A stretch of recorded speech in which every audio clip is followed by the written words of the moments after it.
What if the reason you can't finish important work is because you're constantly responding to everyone else? And the more available you become, the less focused you actually are?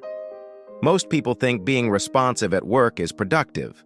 Quick replies, fast responses, always available. It feels responsible. But slowly, your entire day becomes reactive. Notifications decide your attention. Messages interrupt your thinking, and your real work gets pushed further and further back. Consider Sarah, a marketing manager. Her day starts with a flurry of emails, Slack messages, and urgent requests. She prides herself on her quick response time, often replying to emails within minutes. But by lunchtime, she realizes she hasn't made any progress on the strategic report due tomorrow. Her calendar is full of impromptu meetings, and her focus is constantly fragmented. She feels busy but not productive. This constant state of reactivity leaves her exhausted and her most important tasks unfinished. She often finds herself working late into the evening, not because of the volume of work, but because the constant interruptions during the day prevent her from completing tasks efficiently.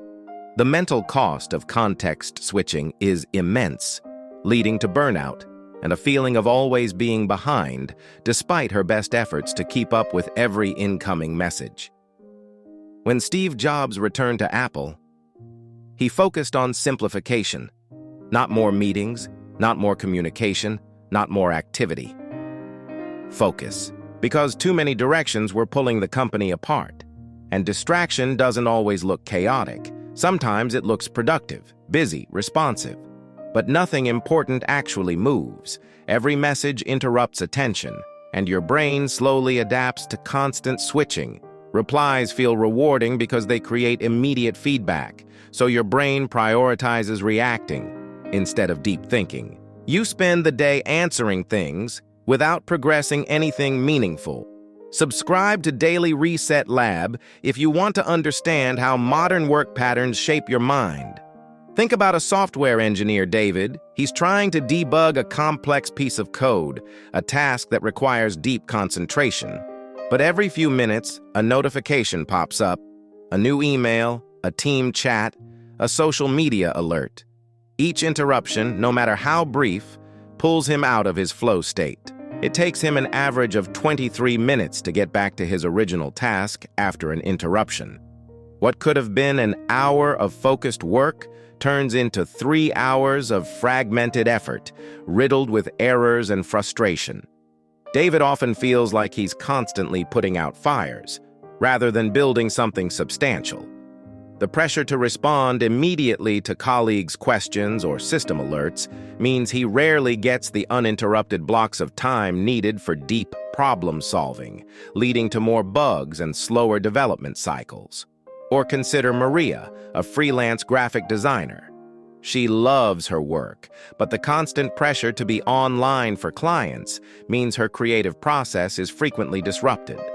A client's urgent revision request comes in just as she's about to finalize a design, forcing her to switch gears. Then, a potential new client sends a message, and she feels compelled to respond immediately to secure the project. By the end of the day, she's answered dozens of messages, but her actual design output is minimal, and the quality suffers from the lack of sustained focus. She's always working, but rarely creating her best work. Maria's portfolio, which should showcase her most innovative designs, instead features a collection of rushed projects, each bearing the subtle marks of a fragmented creative process. She dreams of a day where she can immerse herself in a design without the constant fear of missing an urgent client message. As Steve Jobs said, focus is about saying no, not just to projects, but to distractions competing for your attention. So the problem isn't laziness. It's that your attention is constantly being redirected. You think you're working all day, but most of your energy is spent reacting, not moving forward. And over time, you become better at responding than thinking. The shift is not to ignore everything. It's to stop treating every interruption like it deserves immediate attention. One small change. Notice which messages feel urgent but don't actually create progress. That awareness changes how you work. Imagine a writer, Emily, trying to craft a compelling story. She sets aside dedicated time for deep work, turning off all notifications. In those uninterrupted hours, her creativity flows and she produces high-quality content. In contrast, her colleague, Mark, tries to write while constantly checking his phone and responding to every ping. Mark's writing is disjointed, lacks depth, and takes him twice as long to complete. The difference isn't talent, it's the environment they create for their attention. Emily's work is celebrated for its coherence and insight, while Mark struggles to meet deadlines and often produces work that feels superficial. This isn't a reflection of their innate abilities, but rather their approach to managing their attention in a hyper-connected world. Even in seemingly less deep work roles, this holds true. Take John, a customer service representative. While quick responses are crucial, he finds himself constantly toggling between chat windows, email, and internal communication tools. Each new notification pulls him away from resolving the current customer's issue, leading to longer resolution times and increased stress. If he could dedicate focused blocks of time to each customer interaction, he would not only be more efficient, but also provide a higher quality of service. The illusion of constant availability often hinders the very service it aims to provide. John's frustration grows as he sees his customer satisfaction scores stagnate, not because he isn't trying, but because the system he operates within forces him into a reactive loop, preventing him from truly engaging with and solving customer problems effectively. Consider a university professor, Dr. Lee. Her primary role involves deep research, writing papers, and preparing lectures. However, her inbox is constantly flooded with student emails, administrative requests, and committee meeting notifications. Each email, even if it's a simple question, breaks her concentration. She feels obligated to respond promptly, fearing that delays might impact student success or administrative efficiency.